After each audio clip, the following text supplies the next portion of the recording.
నక్షత్ర పేరెలా ఉంది? మనకి అమ్మాయి పుడితే ఈ పేరే పెడదాం. ఈ జన్మలో కాకపోయినా వచ్చే జన్మలో. నీకు నచ్చిందా?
కోరితే మళ్ళా ఏటే అవుతారో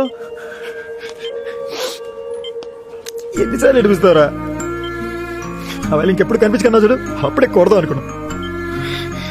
కానీ నేను లేకపోతే హ్యాపీగా ఉంటానన్నావని ఆగిపోయాను రా.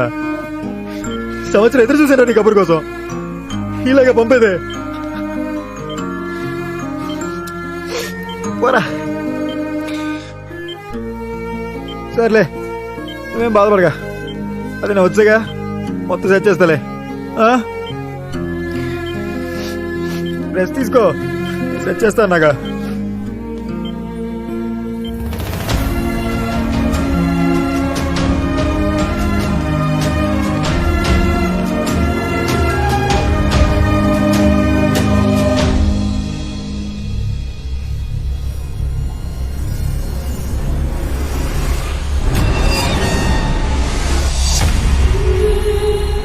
మామూలు విషయం సార్, మనుషులు మనుషుల్లా ఉంటే చాలా మామూలు విషయం. యాక్సిడెంట్ కేసు అంటండి.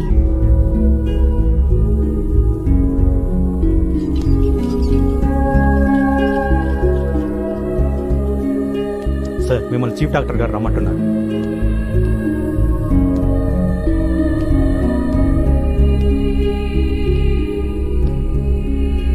టైగర్ అంటే నువ్వేనా? అవును సార్. అర్జెంట్ గా మీ వాడిని తీసుకుని హాస్పిటల్ నుంచి బయటకు వెళ్ళిపో. అదేంటి సార్, అక్కడికి ఇంకా ట్రీట్మెంట్ అవ్వకుండా? ట్రీట్మెంట్ ఆపేయమని ఇప్పటికే మా మీద ప్రెజర్స్ ఉన్నాయి. ఇంకా ఆలస్యం చేసావనుకో చంపేయమని ఆర్డర్స్ కూడా రావచ్చు. హానర్ కిల్లింగ్స్, పరువు హత్యల గురించి విన్నావా? వేరే కులం వాళ్ళని ప్రేమించినా పెళ్లి చేసుకున్నా వీళ్ళు చూస్తూ ఊరుకోరు, దారుణంగా చంపేస్తారు. వాళ్ళని వాళ్ళకి హెల్ప్ చేసిన వాళ్ళని కూడా.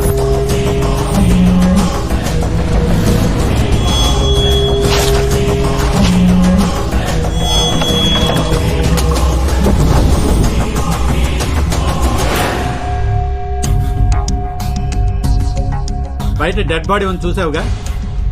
జస్ట్ నీ ఫ్రెండ్ కి సహాయం చేసినందుకు అతను మెడ కోసాడు. కానీ ఇక్కడ రికార్డ్స్ లో అది యాక్సిడెంట్ గా ఉంది. ఇక్కడున్న కేసులన్నీ ఇంతే. డాక్టర్ ఏంటి మీరేలా అంటే ఎలా సార్? ఇక్కడ పోలీసులు చేయలేరా? సారీ బ్రదర్, నీ బాధ చూసి నాకు నవ్వు వచ్చింది. I'm Bhaskar Patel, CI. ఒకప్పుడు, ఇప్పుడంతా నన్ను పేషెంట్ పటేల్ అంటున్నారు. డ్యూటీలో జాయిన్ అవ్వ కొత్తలో నీలాగే ఆవేశంతో వీళ్ళ మీద వీళ్ళ కులం పిచ్చి మీద కోపంతో ఒక పరువు హత్య కేసు ఇన్వెస్టిగేట్ చేయడానికి వీళ్ళ ఊరెళ్ళాను. వెళ్ళాక తెలిసింది వీళ్ళు చాలా పవర్ఫుల్ అని. నా ఉద్యోగం కూడా పీకించేశారు. దాంతోపాటు బోనస్గా నా చేయి కూడా. వీళ్ళనేం చేయలేం బ్రదర్, ఇక్కడున్న వాళ్ళంతా వాళ్ళ వాళ్ళే.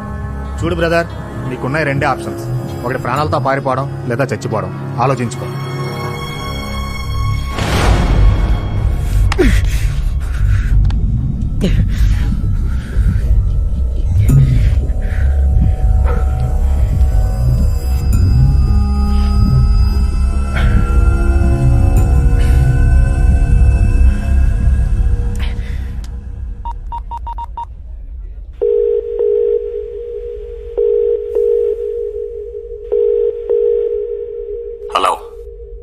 ఇంకా చాలు ఆపేద్దాం.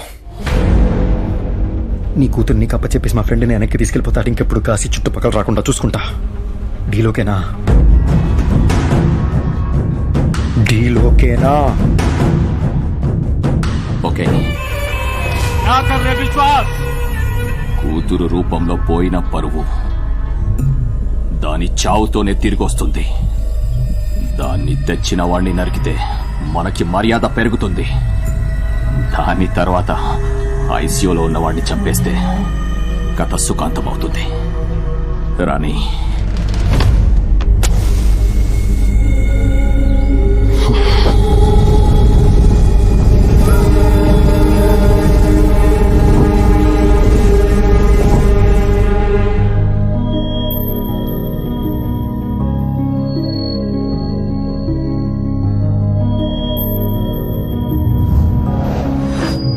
గంగ నాతో పాటు బైక్లో వస్తే అందరూ గుర్తుపడుతున్నారని తనని ఒక చోట దాచిపెట్టాను. విష్ణు ప్లీజ్. నువ్వు ఇక్కడే ఉండు ప్లీజ్. నేను పోలీస్ స్టేషన్కి వెళ్ళి కంప్లైంట్ ఇచ్చి వస్తాను. వద్దు విష్ణు, నేను కూడా వస్తాను. నువ్వు సేఫ్గా ఉండాలంటే ఇక్కడే ఉండాలి గంగ.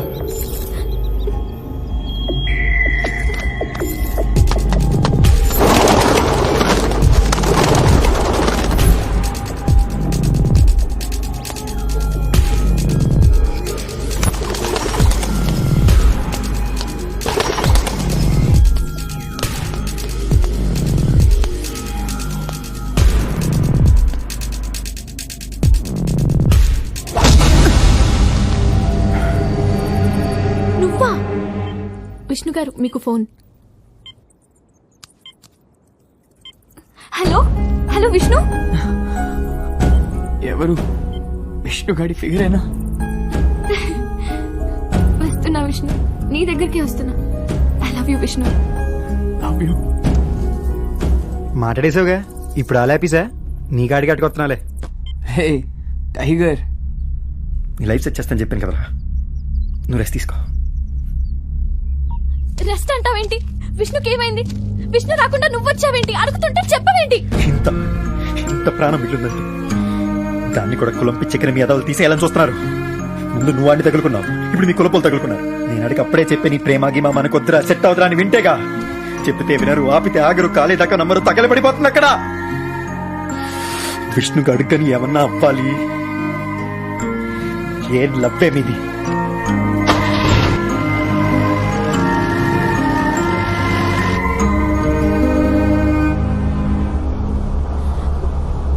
విష్ణుకేం కాకూడదు. నన్ను దింపే, మా ఇంటికి వెళ్ళిపోతాను.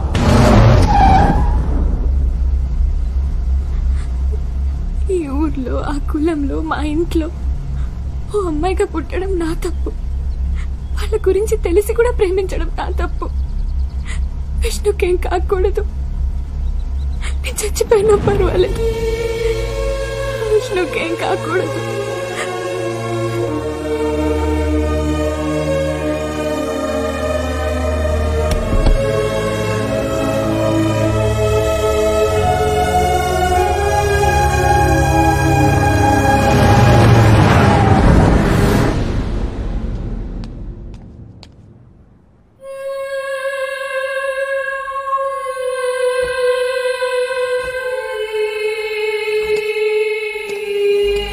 విష్ణుని జాగ్రత్తగా చూసుకో.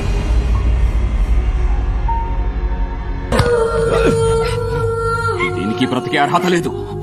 ఊరందరినీ పిలవండి.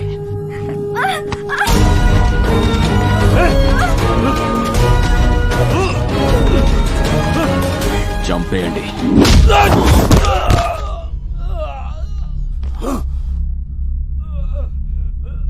నీలాంటి ఎదవల వలన అమ్మా నాన్న అనే గొప్ప పదాలకి విలువ లేకుండా పోతుందిరా.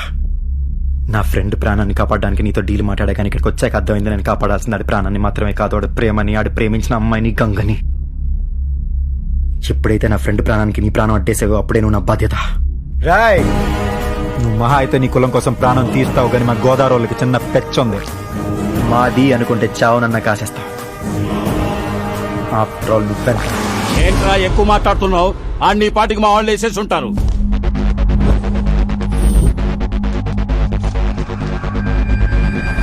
వాడిక్కడ లేడయ్యా. నేను వచ్చిందే అని కాపాడుకోవడానికి రా. దాసుకోలేనా?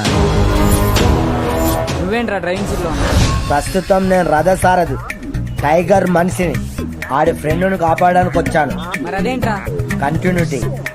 హలో, ఇనుములో హృదయం మొలిచనే A R Rahman music Shankar. Thank you.